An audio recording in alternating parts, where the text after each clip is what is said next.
Hola hermanos, amigos, ¿cómo están?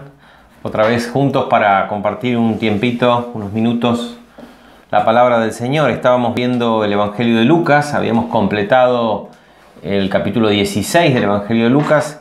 Nos tocaría comenzar entonces el capítulo 17, que en realidad son enseñanzas, distintas enseñanzas que versan sobre distintos temas. No vamos a hacer el esfuerzo de tratar de conectarlos con los discursos que Jesús venía relatándonos en el capítulo 16. Es evidente, por lo menos a mi criterio, de que esto es una ocasión y un discurso distinto, o partes de discursos que Lucas los ubica de esta manera, ¿no? Lo podemos encontrar, este mismo tema, con alguna variante, en Mateo 18 y en Marcos 9:42. Mateo 18, 6 al 7 también nos habla de este tema, un poquito más extenso y con otra, tal vez en otra ocasión, pero Lucas lo coloca aquí. Así que veamos, tiene, digamos, varios temas como el perdón, el cuidado que uno tiene de no ser tropiezo, la fe, el tamaño de la fe, y después en el versículo 7 y hasta el 10 nos incorpora Jesús una parábola muy interesante que trata de hacer contrapeso con otras parábolas que Jesús había relatado con anterioridad, inclusive en el mismo Evangelio de Lucas, en el capítulo 12, por ejemplo, ¿no? Y en otras ocasiones. Dice así el versículo 1 del capítulo 17. Dijo Jesús a sus discípulos. Cuando dice a sus discípulos, creo yo no tenemos que limitarnos a imaginar que son los 12, sino que eran todos los que, porque Jesús no solo tenía 12 que eran íntimos, los cuales convivían con él, comían con él, recibían de él de forma directa sus enseñanzas. Pero después tenía otros discípulos, que tenemos por ejemplo el caso cuando Jesús envió a 70 discípulos a predicar, que no estaban en esos 70 el grupo de los 12. Es decir, que cuando Jesús se refiere Lucas a que Jesús le hablaba a sus discípulos, tenemos que imaginarnos a la multitud que lo seguía. Dijo Jesús a sus discípulos: es imposible que no vengan tropiezos, escándalos, dicen en algunas versiones, o ocasiones de caer en pecado, tropezar. Es imposible que no vengan tropiezos. Lo dice así, como una realidad insoslayable, que no se puede. Es más, Mateo, si lo vemos en Mateo 18, Mateo dice que es necesario que vengan los tropiezos también. Es parte del desarrollo nuestro. Estamos en medio de un mundo corrupto, lleno de pecado. Formamos parte de esa naturaleza de pecado que tiene la humanidad. El pecado mora en nosotros, nos lleva siempre hacia el camino que nos aparta de Dios. Así que tropiezos, fracasos, siempre los vamos a tener. Gracias a Dios que su perdón, su misericordia, su amor sobreabundan para nosotros. Y cada vez que caemos podemos levantarnos. Cada vez que tropezamos y caemos podemos levantarnos. Pero Jesús no se está refiriendo a nosotros cuando tropezamos, sino que lo que nos está haciendo en este momento, y vamos a ver ahora, es una advertencia. Porque dice, es imposible que haya tropiezos. Van a tropezar porque la naturaleza humana está corrompida. Pero hay de aquel por quien vienen los tropiezos. Y ahí es donde viene la advertencia. Lo que Jesús está hablando ahora es una advertencia respecto de no ser tropiezo para otros. Porque tropiezos todo el mundo va a tener. Pero cuidémonos de no ser nosotros agentes, de ser nosotros provocadores de que otros tropiecen en la fe, por nuestras actitudes, por nuestro egoísmo o por nuestra manera de hacer, de pensar o de ser. Dice, mejor le fuera, fíjense la gravedad de ser piedra de tropiezo o de ocasionar el tropiezo de algún hermano. Mejor le fuera que se atase al cuello una piedra de molino, esas piedras que usaban para moler, habían las caseras y había grandes que se movían con mulas, algo pesado, una piedra de molino y que se arrojase al mar. Es mejor atarse una piedra y echarse al mar que hacer tropezar a uno de estos pequeñitos. ¿Quiénes son estos pequeñitos? Ahí sí nos podemos verlo en Lucas 18, en Mateo 18, perdón, dice: en aquel tiempo los discípulos vinieron a Jesús, leo el versículo 1, diciendo: ¿quién es el mayor en el reino de los cielos? Y llamando a Jesús a un niño, lo puso en medio de ellos y le dijo: de cierto os digo que si no se vuelven o no se hacen como niños, no entrarán en el reino de los cielos. Así que cualquiera que se humille como este niño es el mayor en el reino de los cielos. Así que estos pequeñitos son aquellos que se han humillado y que de alguna manera ya participan del reino de los cielos, ya participan de la gracia, ya participan de la salvación. Entonces, alguien que es mejor atarse una roca pesada y echarse al mar que hacer tropezar a uno que ya participa del reino de los cielos, es decir, que es hermano en la fe, que ha conocido al Señor, que ha recibido su salvación. Es una advertencia severa, por eso pone una sentencia exageradamente severa para que nosotros, siempre hablando hiperbólicamente, en la exageración nosotros notemos la severidad de lo que significa, porque para nosotros es nuestro derecho, ¿no es cierto? Y acá explica y habla puntualmente de qué manera podemos ser tropiezos. Fíjense. Mírense a ustedes mismos, nos invita, nos exhorta, nos manda, fíjense, cada vez con más severidad, a que nos autoevaluemos nosotros. Mírense ustedes mismos, presten atención a su manera de actuar, de ser, de ver, de pensar. Si tu hermano pecare contra ti, repréndele. Si alguien te ofende, repréndele. Y si se arrepintiere, perdónale. Y si 7 veces al día pecare contra ti y 7 veces al día volviere a ti diciendo me arrepiento, perdónale. Acá otra vez la hipérbole, la exageración, ¿no? Una persona, imagínense, es medio raro que alguien 7 veces cometa la misma ofensa y 7 veces te venga a pedir perdón. Lo que está queriendo decir es que el perdón que tiene que nacer de nosotros está basado en la compasión y en el amor de Dios, que no tiene límites. Entonces, si muchas veces viene, muchas ocasiones, siempre uno tiene que estar dispuesto a perdonar. ¿Y qué tiene que ver esto con la piedra de molino y con el tropiezo y con la severidad de la sentencia y de la advertencia de Jesús? Que fíjense cómo podemos ser tropiezos para otro, no perdonando. Cuando decimos, tengo el derecho, me ofendió, yo tengo el derecho de estar enojado, yo tengo el derecho de no perdonar. ¿Y tengo el derecho? Lo tengo. Tengo el derecho, porque si me ofendió, tienen una deuda conmigo. Pero una vez que entramos en el reino de los cielos, somos necesariamente, no obligados desde afuera, obligados desde adentro, de ese amor de Dios que viene hacia nosotros, a volcarlo a los demás. Y ese amor se refleja en nosotros, en el perdón incondicional de Dios. ¿Cuántas veces nosotros ofendemos a Dios? ¿Cuántas veces nos apartamos de Dios con pensamientos, ideas, actitudes? Y Dios siempre está con su misericordia, listo para recibirnos. De esa misma manera, ámense unos a otros como Él nos ha amado, ¿no?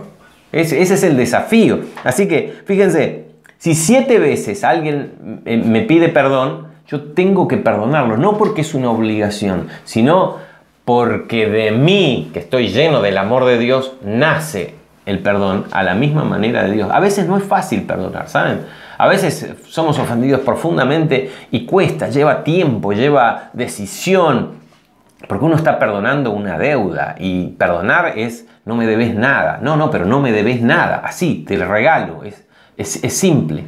Pero fíjense cómo si no perdonamos, nosotros podemos estar ocasionando el tropiezo para la otra persona y la otra persona puede caer en el pecado, se puede apartar y también nosotros recibiremos juicio. No solamente por ser insensibles y no demostrar el amor de Dios y no cumplir el segundo mandamiento de amar al otro como nos amamos a nosotros mismos y como Dios nos ama, sino también que podemos ser piedra de tropiezo. Entonces, fíjense, dice, miren ustedes mismos, presten atención, ojo, porque nosotros vivimos reclamando derechos, vivimos reclamando lo que nos corresponde. Y está bien, ¿estoy en lo correcto o no estoy en lo correcto? Y por supuesto que estás en lo correcto.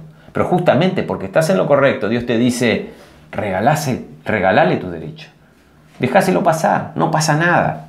Sí, pero me ofendió profundamente. Regaláselo. Eso es lo que Dios quiere. Porque cuidado, podés hacerlo tropezar.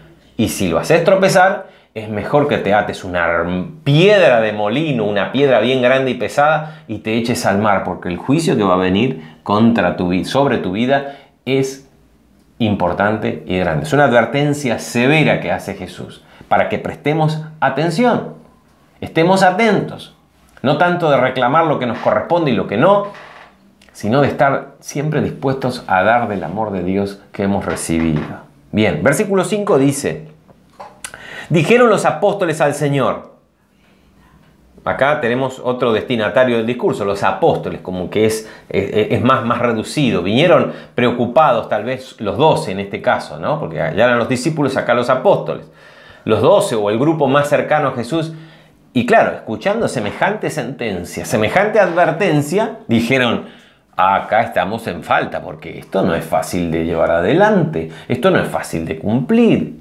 ¿Cómo puedo librarme de semejante peligro de ser condenado? Si yo vivo atado a mis egoísmos y a mis egocentrismos. Entonces le dicen los apóstoles al Señor: Señor, con la fe que tenemos, a esto no llegamos, no nos alcanza. Vieron la billetera y dijeron: Señor, con esta fe no llegamos a ese nivel para poder lograr lo que vos querés que logremos, para poder tener ese amor, esa capacidad de perdón que vos querés que tengamos hacia los demás. Y podemos estar en cualquier momento bajo esa sentencia tan terrible que recién acabás de decir. Ellos le hicieron caso, se examinaron a sí mismos y dijeron: no, mamita querida, esto está difícil. Aumentanos la fe, pidieron. Fíjense, aumentanos la fe. ¿Nunca sintieron esa necesidad ante una situación que nos sentimos incapaces de sobrellevar? Y esto de decir: Señor, aumentanos la fe, porque con esta fe que tengo, la verdad que no me alcanza. No me alcanza, tengo moneditas nada más. Y esto es pesado, esto es importante. Y acá Jesús le da una respuesta que nosotros tenemos que tener muy en cuenta, porque en estos momentos difíciles siempre la fe nos resulta poca. Y dice: entonces Jesús le dijo: si tuvieran fe como un granito de mostaza, podrían decir a esa morera, sicómoro, dice la versión Reina Valera, pero es el árbol de mora, un árbol grande, importante: desarráigate y plántate en el mar, y el árbol los obedecería. En Mateo hace el mismo paralelismo, pero con una montaña. Le dirían a la montaña que se eche al mar, y la montaña terminaría dentro del mar. Si tuvieran fe como un grano de mostaza. Yo recuerdo cuando era chico, quería ejercitar esto y miraba algo y quería moverlo con la mente, a ver si yo tenía esa fe, ¿no es cierto? Qué ingenuidad. Lo que Jesús está diciendo es: a ver, muchachos, muéstrenme la billetera, a ver las moneditas. Si tienen fe como un centavo, es suficiente. Porque la fe es la capacidad que Dios nos da de poder participar de las cosas eternas, de las cosas que están en ese mundo que llamamos espiritual, que no podemos ver, pero que es tan real como este mundo que creemos que podemos tocar. Así que si tenemos la pequeña capacidad de participar de las cosas eternas, ya estamos capacitados para hacer cualquier cosa, cualquier maravilla, incluso perdonar. Cualquier milagro podemos hacer, incluso perdonar, si tuviéramos esa fe. Así que les dice Jesús: miren, muchachos, las moneditas que ustedes tienen alcanzan y sobra, porque el poder que tiene la fe, es decir, cuando nosotros nos conectamos con Dios, cuando podemos recibir de su amor, ese amor se vuelca hacia los demás, tranquilamente pueden cumplir con esto y quedarán fuera de esa sentencia tremenda que acabo de decirles, ¿no? Fíjense ese detalle tan interesante, porque a veces creemos que tenemos que tener una fe, no sé, rimbombante, una fe que suene, una fe que haga milagros ostensibles, que podamos verlo, no sé, que alguien se sane, que un muerto resucite o alguna cosa extraordinaria. Pero lo más extraordinario sucede adentro, lo más extraordinario sucede en el reino de los cielos, en ese mundo que llamamos espiritual. Y la fe es lo que nos permite participar, nos permite comprender, ver, acercarnos a Dios. tener su perdón, su misericordia, su amor y volcarlo a los demás. Así que Jesús les dice, no hay excusas, tranquilos, que las moneditas que tienen en la billetera les alcanza. Y es lo que nos dice a nosotros. No hay excusas. No me alcanzó la fe para perdonar. No puedo, no tengo esa capacidad espiritual de perdonar. Porque me hirió tanto que está todo bien, pero yo no puedo. Podemos. Es cuestión de un cachito de fe, como un grano de mostaza. Y podemos hacer milagros. Bien, versículo 7. Acá Jesús habla de otro tema. Y dice, ¿quién de vosotros? Entonces la pregunta es, ¿quiénes son los vosotros? ¿Quién de ustedes? ¿Quiénes eran los ustedes en ese momento?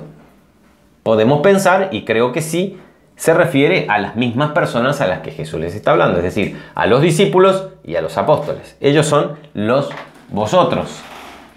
Algunos dicen, no, porque como este pasaje, esta parábola chiquita que Jesús, esta pequeña parábola que Jesús nos va a relatar ahora, está hablando de sirvientes y siervos. Algunos dicen, no pueden ser los discípulos, si eran todos gente pobre. Y Jesús les está hablando de siervos y de gente, de amos o de señores y sirvientes. Ellos no tenían sirvientes. Bueno, primero, no hacía falta tener un sirviente para entender cómo funcionaba la relación entre sirviente y amo, sirviente, esclavo y señor, ¿no es cierto? Que de eso se refiere la parábola. Ya vamos a ver que en Lucas capítulo 12 ya Jesús habla del siervo, el siervo vigilante. Fíjense, capítulo 12 de Lucas nos habla de el siervo vigilante y el siervo infiel. El siervo que tiene que esperarlo al maestro y que si lo espera, el maestro va a venir y lo va a servir, que va a tener premio, lo va a poner sobre toda la casa como mayordomo general, si viene y encuentra cumpliendo lo que está haciendo. Así que ya esa relación era muy común y muy normal y sigue siendo todavía en algunas regiones del Medio Oriente. Así que Jesús habla de una cosa que para ellos era muy conocida. Por ahí para nosotros...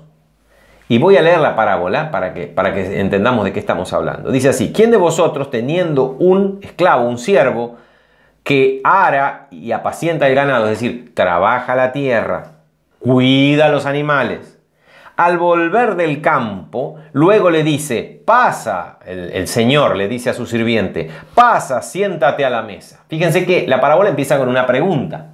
Y es una pregunta retórica porque ya sabemos que no. La respuesta de cualquiera de esos vosotros que estaban ahí, de sus oyentes, sería, ¿quién de ustedes teniendo un siervo le va a decir cuando viene del campo, vení, sentate y descansa? No, así no, porque era lo conocido en la cultura de ese momento, incluso hasta hoy, en el Medio Oriente, ese vínculo entre siervo y esclavo, donde el siervo...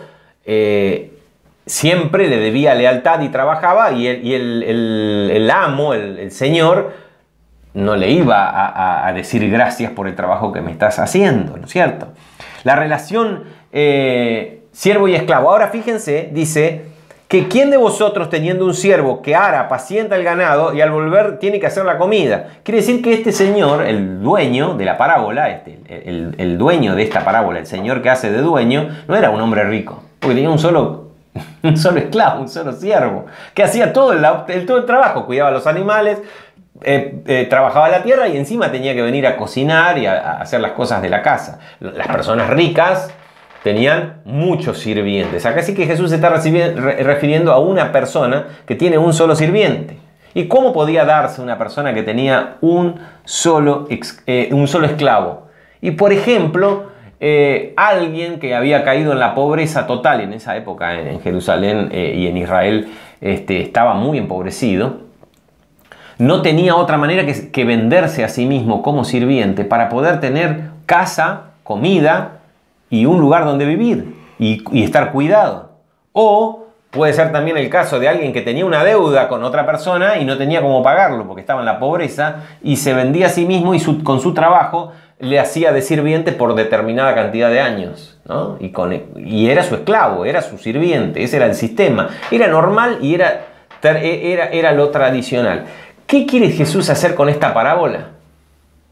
Jesús quiere corregir, o mejor dicho, acentuar y hacer contrapeso. Porque si vamos a Lucas 12, que habíamos visto, que ya lo vimos en videos anteriores, vemos cómo Jesús premia el cumplimiento del deber del siervo. Fíjense, Lucas 12 nos dice que estén ceñidos vuestros lomos, porque aquellos siervos a los cuales el Señor cuando venga los encuentre despiertos y haciendo lo que corresponde, les digo que Él les va a servir, se va a ceñir la ropa y va a hacer que los siervos se sientan a las mesas y Él lo va a servir. Y dice que en la siguiente parábola, el siervo que lo espere y cuando Él venga esté atento y haya hecho su trabajo, lo pondrá como mayordomo. O sea que hay un premio. Es lo que dicen las parábolas anteriores. En esta parábola Jesús lo que hace es un contrapeso y pone en claro, utilizando la misma figura del siervo y el señor, o el esclavo y el amo, utilizando el contrapeso de la misma figura, porque en aquel caso se presenta como una cosa revolucionaria, que es tal la bendición que va a tener el siervo que cumple, que cuando vuelva, y porque Jesús allá en Lucas 12 está hablando de la segunda venida de Cristo, cuando vuelva van a tener un premio inmenso. Pero acá nos está haciendo una advertencia Jesús diciendo, está todo bien, yo soy sirviente. Jesús le lavó los pies a sus discípulos, tenemos la idea de que Él se hizo a sí mismo siervo para nosotros, pero ojo, la palabra clave de esta parábola es la posición. No somos iguales. Él es el Señor y nosotros somos sus sirvientes, ¿no? Así que se nos acabó el tiempo ahora, pero esta parábola piensen en eso. Estamos muy acostumbrados al cheivos con Dios, a exigirle cosas, a reclamarle cosas, a enojarnos con Él porque no nos da las cosas que queremos. La parábola esta viene para aclararnos eso, bien clarito, con mucho énfasis, como Jesús enseña sus cosas. Él es el Señor y nosotros somos sus siervos y tenemos el privilegio de servirle. Que el Señor te bendiga. Nos vemos la próxima.